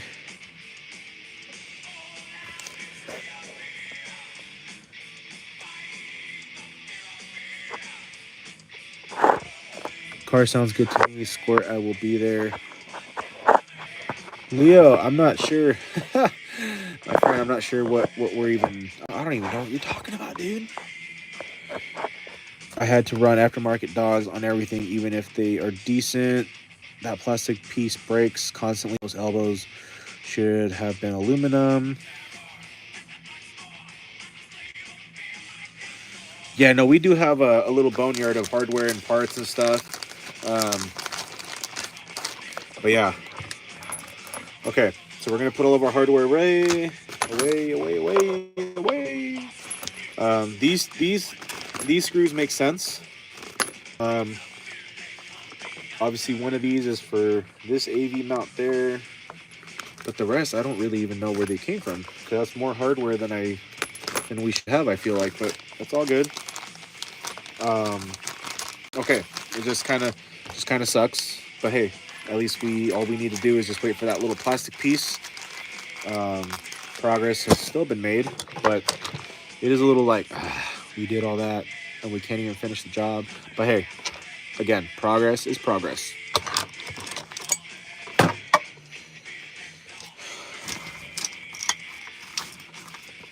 One of our favorite, one of our latest investments. Awesome investment here. Has two settings, high and low, and then you can focus out the lens or whatever you want to call it. Our little 8mm socket. Um,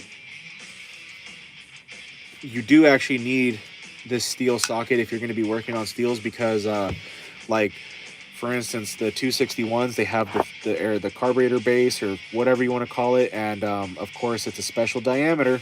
So I was doing a handle housing replacement on a 261, and I literally needed to buy this special Stihl 8mm socket because it doesn't fit in the little thingy there, and also too,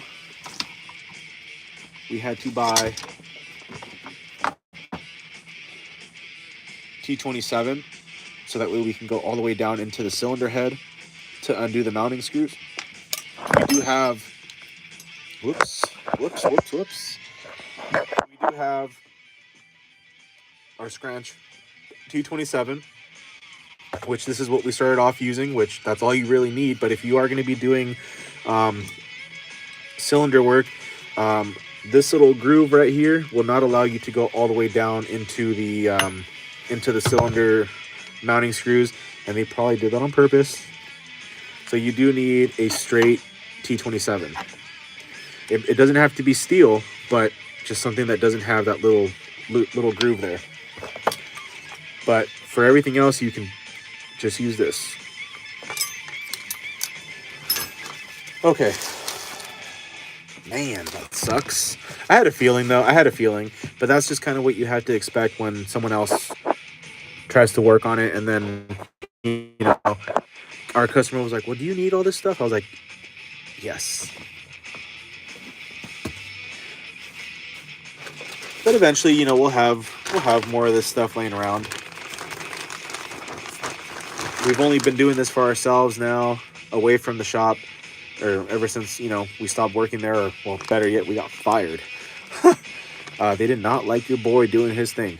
We've only been doing this now since, well, our YouTube channel has been around since July 1st. We started that 4th of July weekend.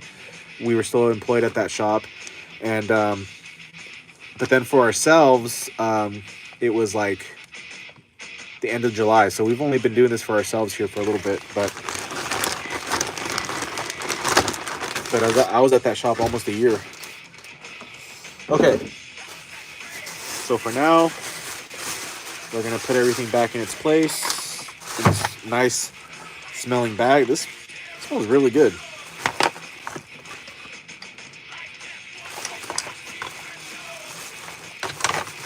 Okay.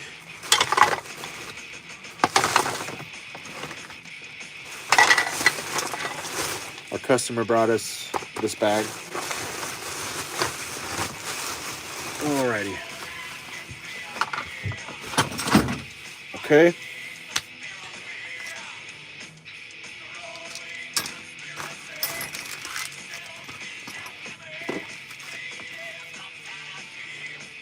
Okay.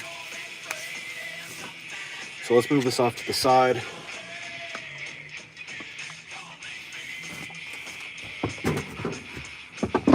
And let's see, it's 758 here. So let's see what we can do with that 461. Leo, let's see. I tend to run.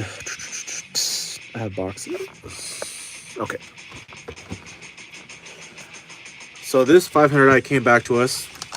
It's already been here once. They also brought us their BR800C blower just to clean out the fuel tank because it had some debris.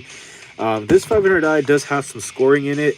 From what I can tell, it's not that bad. We're going to try to clean it up because that's one thing that we want to do and start doing is like restoring of cylinder sleeves.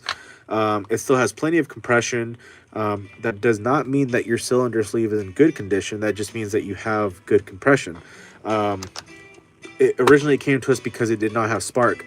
We troubleshooted it literally every which way. At the time we had our own 500i. It was brand new. It was like our shop 500i.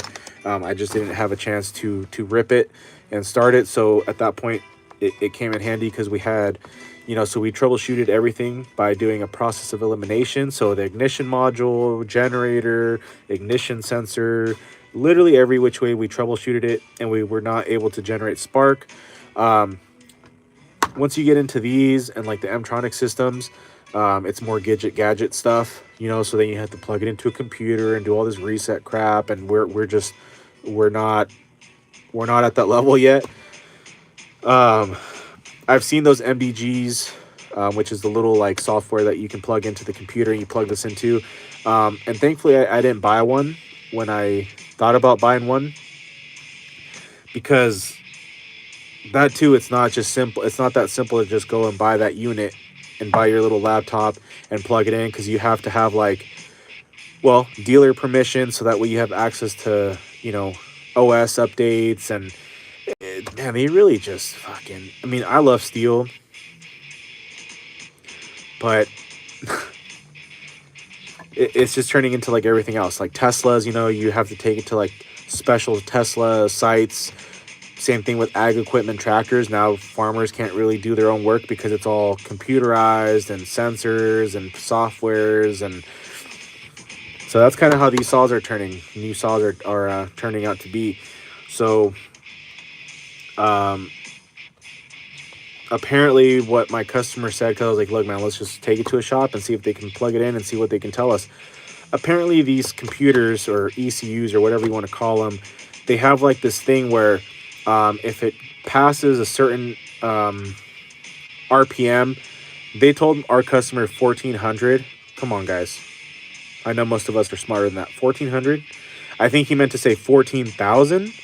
If it goes over that, it's basically overheating. So it basically tells itself, shut it down. And it tricks the system and it glitches and whatever. It's just like a safety thing. I really don't know. I don't know. These things are still kind of like mysterious. There's also another thing where people say that if you abruptly shut it off, meaning like you're sitting there ripping, and then you just go ahead and kill it, it can confuse the computer into thinking that, it has shut off but stayed at like peak RPM. So then that kind of leads to flooding issues. So so when you go to start it, the computer says, oh shit, I'm still at 9,000 RPM or 10,000 RPM. So it starts trying to flood all that fuel to obviously accommodate it being to 14,000 or whatever it is.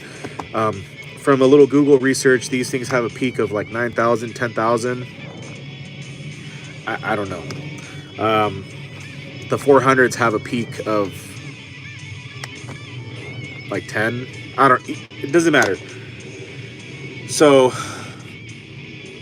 at this point, what I'm going to do is I've become really good friends with another shop here in town. Shout out to Action Power Sports. They really are the homies. They look after us. They treat us with kindness, and they just really value us there, or make us feel like, they value us, and they just really take care of us. So what I'm going to do is,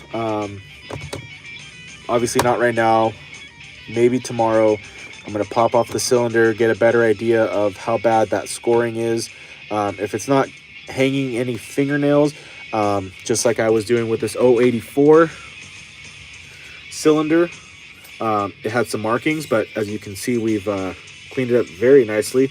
It was just markings, so we just hit it with a little bit of sandpaper. I don't even know what grit it was. It was just our rotary tool. It's a little broken right now, but we can still use it. But right now it's got the carbide burr. But we just put a little sandpaper bit on there, and we just without penetrating the chrome plating, because that's at that point it's pretty severe. It's pretty critical. You don't want to do that. And one of the mechanics gave me this cylinder because I was like, hey man, is there a cylinder that I can have so I can start practicing porting and all that good jazz? And he's like, yeah. And then obviously this one was all scored up, and I was like, you know what? I'm gonna start practicing on how to hopefully restore cylinder sleeves. And dude, check it out. You should have seen what it looked like before. I still have a little bit to do on the top here, but and then I started porting it a little bit here. I started porting it on the exhaust, but this is all just side project stuff, and right now we're just focused on our customers. And obviously when we have time to mess around, then we're gonna finish cleaning up the cylinder sleeve, and then eventually invest in an 084 and pop this in and get a piston, and I'm pretty sure it'll run, but we don't know.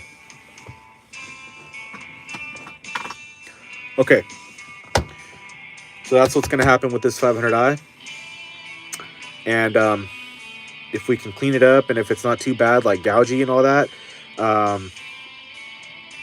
and then we can go to our shop, to the friends over there at Action Power. They can plug it into that little computer, reset it, do whatever we need to do, get it to rip. And then if it does, I think we might as well just port it or do something. Either way, we'll save our customers a lot of money, because they took it to another shop and they're like, he literally said, hey, we're having no spark. We're having a no spark issue. And then they inspected it, and the only thing they can say was, oh, you need a cylinder. You need a new top end. Okay. And then he was like, well, how much is that? $700 after parts and labor. That's a lot of money, dude. Okay. But just to show you, now that we're here, so there's two ways to test your compression. So one way is to do just the good old traditional hanging test. Again, doing a hanging test, or even the other compression test by using a compression gauge, just because you have good compression does not mean that your cylinder is in good condition. That just literally all it means is that you have compression. But one way to do that without actually using a compression gauge is if your saw has a decompression valve, you're going to want to do this test with the decompression valve closed, because if you don't, it's basically just going to be a false positive, because when you push in your compression, I mean, you can literally just sit here and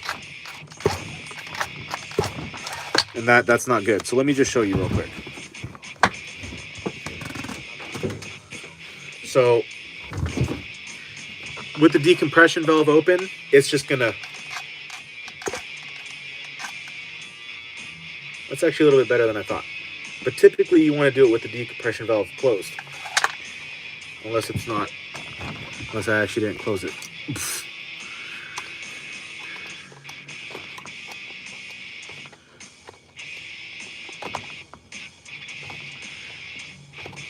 I did open it. Okay.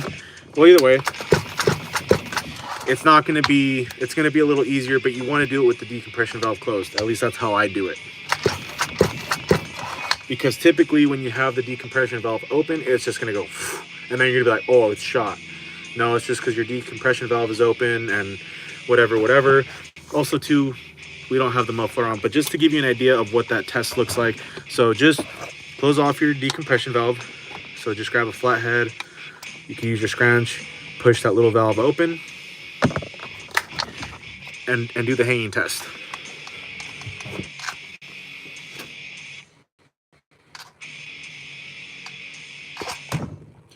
And that's what you want. It will chug a little bit, but what you want is this.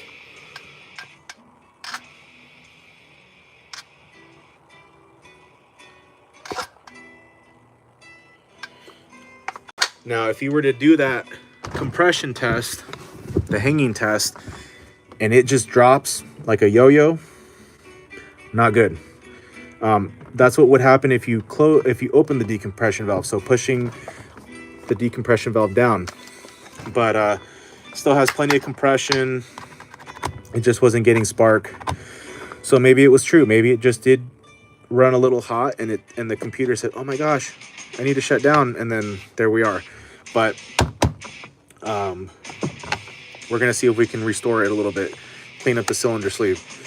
But that's what you want to see. You want it to hang there. I mean, obviously, if it stays hanging there, that's great. If it stays hanging there and then it slowly just shoot, shoot, just like that, it'll make that noise too. Shoot, shoot. That's normal. Again, if you do the hanging test and it just goes, it just drops. Not a really good sign. That just means that you don't have compression. The other way to know if you have compression, and to be specific on how much PSI you have, is to buy a compression tester like the Echo compression tester, or just any compression tester that fits in your cylinder head, and then close off your decompression valve. I guess that's how I would do it. And then just sit there and crank it. Boom, boom, boom. Until the little gauge doesn't go up anymore.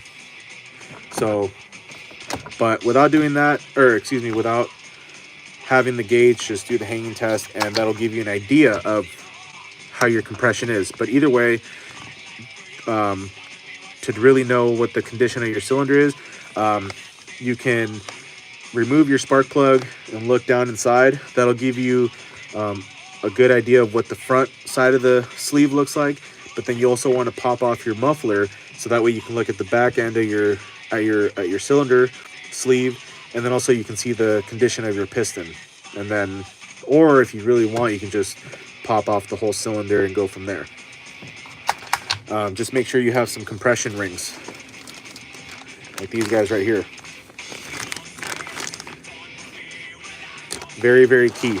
I have seen people remount the cylinder without the use of piston compression rings, but I personally haven't had any luck.